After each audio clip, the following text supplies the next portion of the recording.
बड़ी खबर यह है कि मल्लिकार्जुन खड़गे के रावण वाले बयान पर बीजेपी लगातार हमलावर है। आज फिर से प्रधानमंत्री मोदी ने कांग्रेस की गाली वाली राजनीति पर हमला किया है। उन्होंने कहा कि कांग्रेस में गाली की प्रतियोगिता चल रही है। वहीं गृह मंत्री ने कहा कि गालियों की शुरुआत सोनिया गांधी ने की थी और गुजरात की जनता इसका करारा जवाब देगी।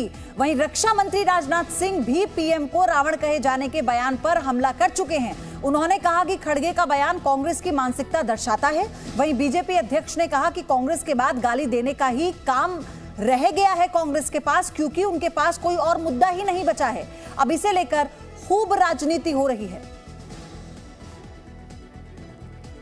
तो गुजरात में आज जहां पहले चरण की 89 सीटों पर मतदान चल रहा है, तो वहीं प्रधानमंत्री नरेंद्र मोदी दूसरे चरण के लिए चुनाव प्रचार कर रहे हैं। आपको बता दें, कलोल की रैली में पीएम मोदी ने कांग्रेस पर जमकर हमला बोला। मल्लिकार्जुन खड़गे के रावण वाले बयान पर पीएम मोदी ने कहा कि कांग्रेस के नेता ये सिर्फ एक छोटे से बेडरूम से मशरूम की खेती करके महीने का 50,000 कमा रही हैं। मशरूम खेती सीखनी है तो फ्रीडम ऐप को अभी डाउनलोड कीजिए। में उन्हें गाली देने का कंपटीशन चल रहा है।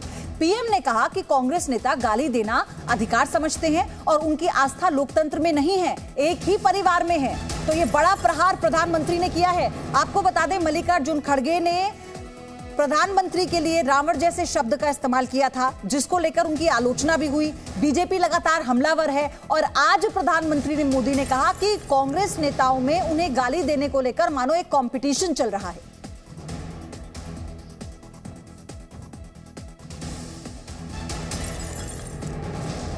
हर वक्त अपनी बात करते हैं। आप किसी को मत देखो, मोदी को देखकर वोट दो। भाई तुम्हारे को तुम्हारी सूरत कितनी बार देखना, कारपोरेशन में भी तुम्हारी सूरत देखना, एमएलए इलेक्शन भी तुम्हारी सूरत देखना, एमपी इलेक्शन में भी तुम्हारी सूरत देखना। हर जगह कितने हैं भाई? क्या आपके रावण के जैसा 100 मुख है? क्या है? समझ में नहीं आता मुझे। મોદીને ગાળો દેવી આ દેશના પ્રધાનમંત્રીને અપમાનિત કરવા, એને નીચા દેખાડવા, એને એ પોતાનો અધિકાર સમજે છે।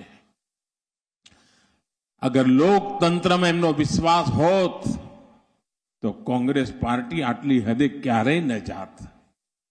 પરંતુ કોંગ્રેસનો ભરોસો લોકતંત્રમાં નહીં, એક પરિવાર ઉપર છે અને પરિવારને ખુશ કરવા માટે જે કરવું પડે એ કોંગ્રેસમાં ફેશન થઈ ગઈ છે અને એમના માટે લોકતંત્ર નહીં, પરિવાર જ બધું છે। કોંગ્રેસ પાર્ટીમાં તો કોમ્પિટિશન ચાલે છે, કોમ્પિટિશન કે કોણ મોદીને વધારે ગાળો બોલે અને કોણ મોદીને મોટી ગાળો બોલે અને કોણ મોદીને તીખી ગાળો બોલે, એની સ્પર્ધા ચાલે છે। और इस पर दो मेहमान हमारे साथ जुड़ चुके हैं। राजीव जेटली प्रवक्ता हैं बीजेपी के, उदित राज कांग्रेस नेता, दोनों हमारे साथ हैं। आप दोनों का स्वागत है। आप दोनों के पास में आऊं उससे पहले आपको दिखाते हैं और प्रधानमंत्री मोदी ने अपने संबोधन में क्या बड़ी बात कही। મોદીને ગાળો દેવી આ દેશના પ્રધાનમંત્રીને અપમાનિત કરવા, એને નીચા દેખાડવા, એને એ પોતાનો અધિકાર સમજે છે। અગર લોકતંત્રમાં એમનો વિશ્વાસ હોત તો કોંગ્રેસ પાર્ટી આટલી હદે ક્યારેય ન જાત। પરંતુ કોંગ્રેસનો ભરોસો લોકતંત્રમાં નહીં, એક પરિવાર ઉપર છે અને પરિવારને ખુશ કરવા માટે જે કરવું પડે એ કોંગ્રેસમાં ફેશન થઈ ગઈ છે અને એમના માટે લોકતંત્ર નહીં, પરિવાર જ બધું છે। કોંગ્રેસ પાર્ટીમાં તો કોમ્પિટિશન ચાલે છે, કોમ્પિટિશન કે કોણ મોદીને વધારે ગાળો બોલે અને કોણ મોદીને મોટી ગાળો બોલે અને કોણ મોદીને તીખી ગાળો બોલે, એની સ્પર્ધા ચાલે છે। उदित जी, शुरुआत आप ही से करते हुए, क्या वाकई अब कंपटीशन हो गया है कांग्रेस के नेताओं में कि प्रधानमंत्री को कौन कितनी गाली देगा? नहीं तो ये मोदी जी को अधिकार है कि गाली दें।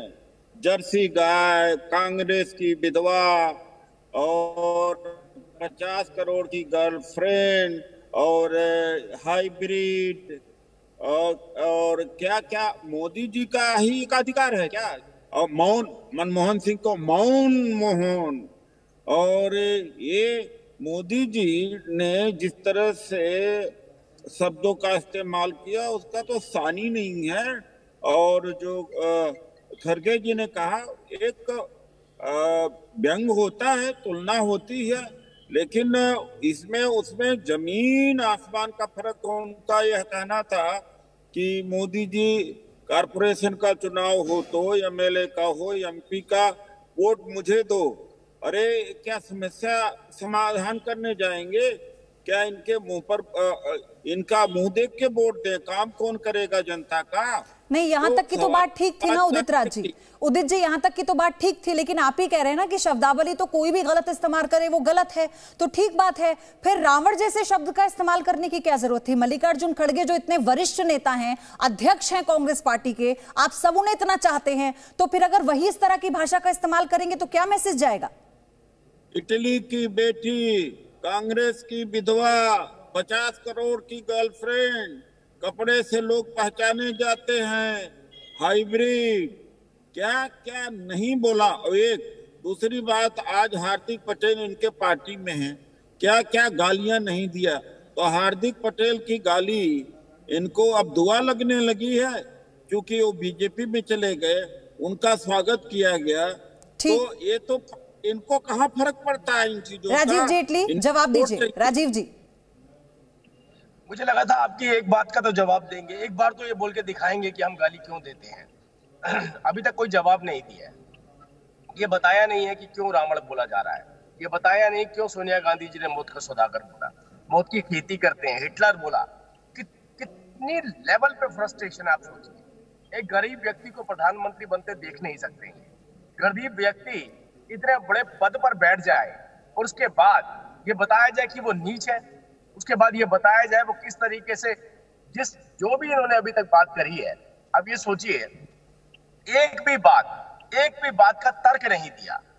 अभी कल ही जो इनके खड़गे साहब है, खड़गे साहब ने तो अपना रोना खुद रो दिया कि मैं एक अछूत तो मेरे तो हाथ की चाय भी नहीं पीता कोई, कांग्रेसी मेरे हाथ की चाय भी नहीं पीते हैं। और उसके बाद हो सकता है उनको प्रेशर करके बोला गया हो, 4-5 गालियां और निकाल के दिखाइए, उसके बाद हम आपके हाथ की चाय पी लेंगे। हम अछूत हैं, ये हमारे लिए नहीं बोला जा रहा, ये कांग्रेस के लिए बोला जा रहा है।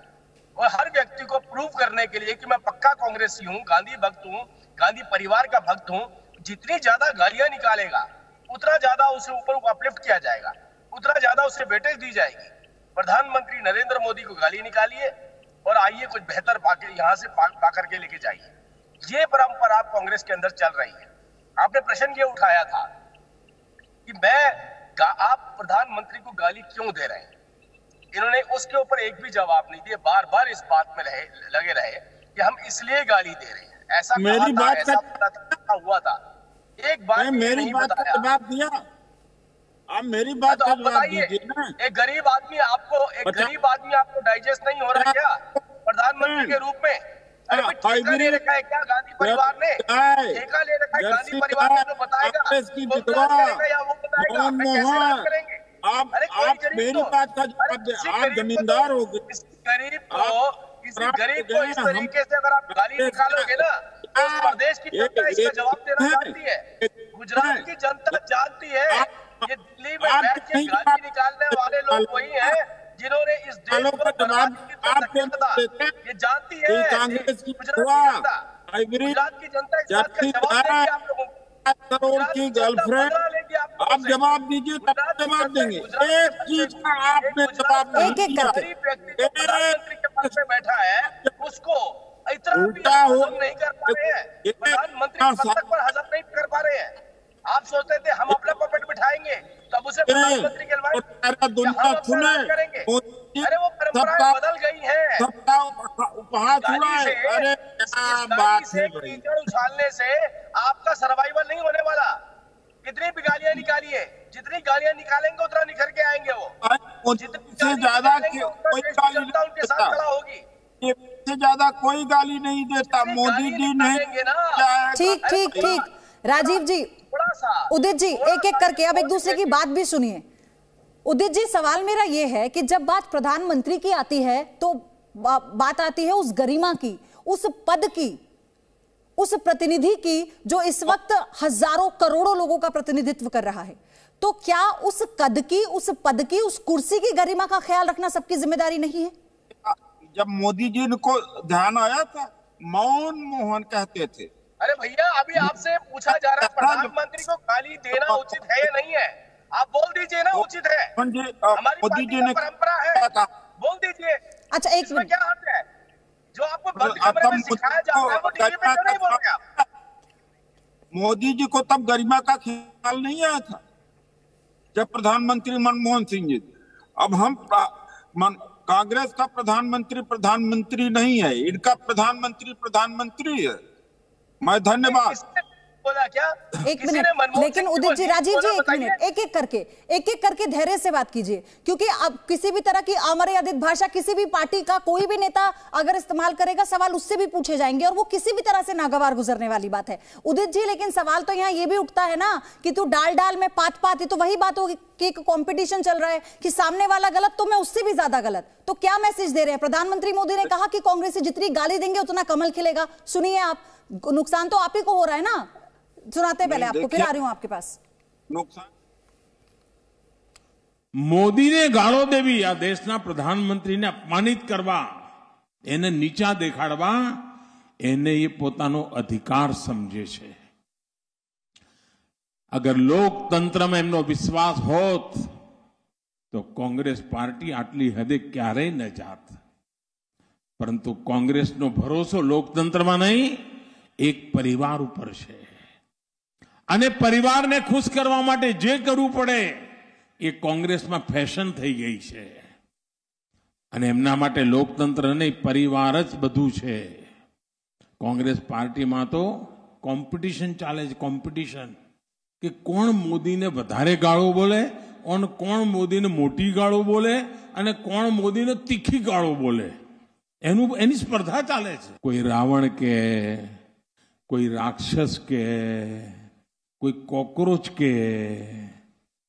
भाइयों बहनों, गुजरात माटे, गुजरातना लोको माटे आटली बधी नफरत, आटलू बधु झेर, कीचड़ उछाळवानो आ रस्तो तमारो? जे मोदी ने तमे घड्यो होय ए मोदीनु अपमान ए तमारू अपमान छे के नहीं? जेने तमे मोटो कर्यो होय एनु अपमान ए तमारू अपमान खरू के ना खरू भाई? શું તમે મને આવા સંસ્કાર આપ્યા છે? આ કોંગ્રેસ વાળા બોલે જેવા સંસ્કાર આપ્યા છે? આ કોંગ્રેસના લોકોને હવે સુધારવા પડે કે ના સુધારવા પડે? સુધારવાનો રસ્તો કયો? 5મી તારીખ કમળ ઉપર બટન દબાવ અને કોંગ્રેસના મિત્રો પણ કાન ખોલીને સાંભળી લે કે તમારી લોકતંત્રમાં શ્રદ્ધા અશ્રદ્ધા એ તમારો વિષય છે। તમારે એક પરિવાર માટે જીવવાનું હોય, તમારી મરજી, પણ તમે લખી રાખજો, તમે જેટલો કીચડ ઉછાળશો એટલું જ કમળ વધારે ખીલવાનું છે। राजीव जेटली, क्या वाकई ही उतना नुकसान कांग्रेस को हो रहा है जितना आप लोग समझ रहे हैं इससे? क्योंकि कांग्रेस तो ये भी कह रही है ना कि हमें गाली दी गई तो फिर इसलिए पलटवार करना जरूरी है, वरना हमें कमजोर समझा जाएगा। कांग्रेस अगर एक रचनात्मक भूमिका निभाती विपक्ष की तो शायद जनता की नजर में इतनी बुरी ना कहलाती। लेकिन आप देखिए, देश के प्रधानमंत्री को नीच कहना किसके द्वारा? जो गांधी परिवार के सबसे करीबी लोग हैं उनके द्वारा। देश के प्रधानमंत्री के लिए जितने अपशब्द बोले गए हैं, इतने अपशब्द मुझे नहीं लगता कभी भी इतिहास में किसी भी व्यक्ति ने राजनीतिक तौर पर किसी दूसरे व्यक्ति के लिए बोले गए होंगे। और प्रधानमंत्री के साथ अगर इन शब्दों को आप ब्राह्मण बोलते हैं, प्रधानमंत्री राक्षस बोलते हैं, क्या नहीं बोल रहे आप? इसकी क्या वजह है बताइए? क्या देश की जनता की मांग की लड़ाई लड़ रहे हैं? नहीं, ये हर व्यक्ति दिखाने की कोशिश कर रहा है, हर कांग्रेसी नेता, कि गांधी परिवार को देखिए मेरे अंदर कितनी नफरत भरी है देश के प्रधानमंत्री के लिए। जितनी नफरत ज्यादा दिखाई जाएगी देश के प्रधानमंत्री के लिए, उतने ज्यादा वो चहेते उनके बनते चले जाएंगे। तो ये परंपरा कोई कांग्रेसी नेताओं से शुरू नहीं हुई है, इनके शीर्ष नेतृत्व से शुरू हुई है। वो सोनिया गांधी जी से शुरू, वो राहुल गांधी जी को याद कीजिए, राजस्थान के अंदर मंच से जब वो संबोधन कर रहे थे तो प्रधानमंत्री के तू तड़ाक जैसे शब्द यूज कर रहे थे। प्रधानमंत्री जी नहीं बोल रहे थे, मोदी जी नहीं बोल रहे थे। इससे ज्यादा नफरत इससे ज्यादा फ्रस्ट्रेशन। लेकिन राजीव जी, हालांकि उदित जी अब हमारे साथ नहीं है, उनका वो डिस्कनेक्ट हो गए हैं, उनसे मैं ये सवाल लेती, लेकिन मेरा आपसे भी ये सवाल है कि कांग्रेस ये आरोप लगाती है कि राहुल गांधी को लेकर, उनकी इमेज को लेकर जिस तरह से बीजेपी ने कई ऐसे बयान दिए, तो फिर ऐसा क्यों नहीं है कि बीजेपी को भी ये सुनना चाहिए कि उनके लिए क्या सोचा जाता है? हालांकि किसी भी तरह की अमर्यादित भाषा का इस्तेमाल नहीं होना चाहिए, लेकिन आज का दौर क्या ये आ चुका है कि कोई भी राजनीतिक दल हो, किसी भी तरह की भाषा का मंच पे इस्तेमाल किया जाता है आम सभा को संबोधित करते हुए? देखिए, मुझे लगता है कि हम तो चाहेंगे कि राहुल गांधी जी पॉलिटिकली सरवाइव करें। अब ऐसा लगता है कांग्रेस का कोई भी नेता नहीं चाहता है। हिमाचल प्रदेश का चुनाव हुआ, गुजरात के अंदर चुनाव चल रहा है, हम तो नहीं कह रहे ना राहुल गांधी जी मत आइए। इनके अपने नेता नहीं बुलाना चाहते। इनके अपने नेता कहते हैं जाइए हाईवे के ऊपर आप पदयात्रा कीजिए, अंदर मत आइएगा, उससे हमारा नुकसान हो जाता है। तो जिनको अपने नेता पर ही विश्वास नहीं है, अब उनका प्रश्न भारतीय जनता पार्टी से पूछ रहे हैं और वो कह रहे हैं मेरी छवि बिगाड़ने की बात की जा रही है। अरे भाई, आपके नेता तो आपकी छवि सुधार सकते हैं ना, तो नहीं जा रहे हैं आप। उन्हें मालूम है कि राहुल गांधी जी के आने से हमारा नुकसान हो जाता है। एक विधानसभा लेवल का प्रत्याशी ये सोचता है कि मैं राहुल गांधी जी से बेहतर भूमिका निभा सकता हूँ, मैं उनसे बेहतर पॉलिटिशियन हो सकता हूँ। राहुल गांधी जी आएंगे तो मेरा अपना कैरेक्टर भी खराब हो जाएगा। तो इसमें इल्जाम भारतीय जनता पार्टी पर कैसे लगाया जा रहा है? ये इल्जाम तो कांग्रेस के ऊपर लगना चाहिए। ये तो आत्ममंथन राहुल गांधी जी को खुद करना चाहिए कि आज मैं कहां खड़ा हुआ हूं। आज मेरे बिना चुनाव लड़े जाते हैं, मेरी पार्टी मुझे अपने साथ लेकर के नहीं चलती है। ये प्रश्न मेरे लिए नहीं है, ये प्रश्न मुझे लगता है आपको कांग्रेस से पूछना चाहिए। नहीं, कांग्रेस तो ये भी आरोप लगाती है कि बीजेपी अपने नेताओं को ये हिदायत नहीं देती कि अपने शब्दों का चयन किस तरह से करें, बल्कि राहुल गांधी की इमेज को खराब करने के लिए उसने फ्री हैंड दिया है कि राहुल गांधी को लेकर आप कुछ भी बोल सकते हैं किसी भी मंच पर। नहीं, क्या बोला? किसी ने भी कभी कुछ भी नहीं बोला राहुल गांधी जी के लिए। राहुल गांधी जी के लिए हमने कुछ नहीं बोला। राहुल गांधी जी तो खुद बोल करके फंस जाते हैं। राहुल गांधी जी ने जितनी भी स्टेटमेंट दी है, उन स्टेटमेंट के अंदर जाकर के देखिए, मजाक उन्होंने अपना खुद बनवाया है। जहां जाते हैं, चलो मैं मानता हूं कि आपका एक कैरेक्टर ऐसा बन गया है कि आपको लोग थोड़ा मजाकिया तौर पे लेते हैं, लेकिन जहां गंभीर विषय भी होते हैं वहां जाकर भी देश के अंदर देश से ज्यादा आतंकवादियों का साथ देते हुए नजर आते हैं। किसी बंद कमरे में मीटिंग करते हैं उर्दू सम्मेलन के अंदर, तो वहां जाकर के बोलते हैं कि हमारी तो पार्टी ही मुसलमानों की पार्टी है। तो ये बात क्या हम कर रहे हैं? ये राहुल गांधी जी कर रहे हैं। राहुल गांधी जी का नुकसान उनकी पार्टी को उठाना पड़ रहा है, लेकिन मजबूरी एक है। अच्छा राजीव जी, आखिरी मेरा सवाल है, सवाल मेरा यह है कि आपको नहीं लगता कि किसी भी पार्टी का कोई भी लीडर हो, उसे ये ध्यान रखना चाहिए कि वो किस तरह की भाषा का इस्तेमाल कर रहा है? मैं कहता हूं कि हम सबको भाषा बहुत संयमित होकर के बोलनी चाहिए। मैं बिल्कुल मानता हूं इस बात को। और देश के प्रधानमंत्री के लिए नीच जैसे शब्द ठीक मुझे नहीं लगता किसी भी। धन्यवाद राजीव जी आपका हमारे साथ जुड़ने के लिए। ये सिर्फ एक छोटे से बेडरूम से मशरूम की खेती करके महीने का 50,000 कमा रही हैं। मशरूम खेती सीखनी है तो फ्रीडम ऐप को अभी डाउनलोड कीजिए।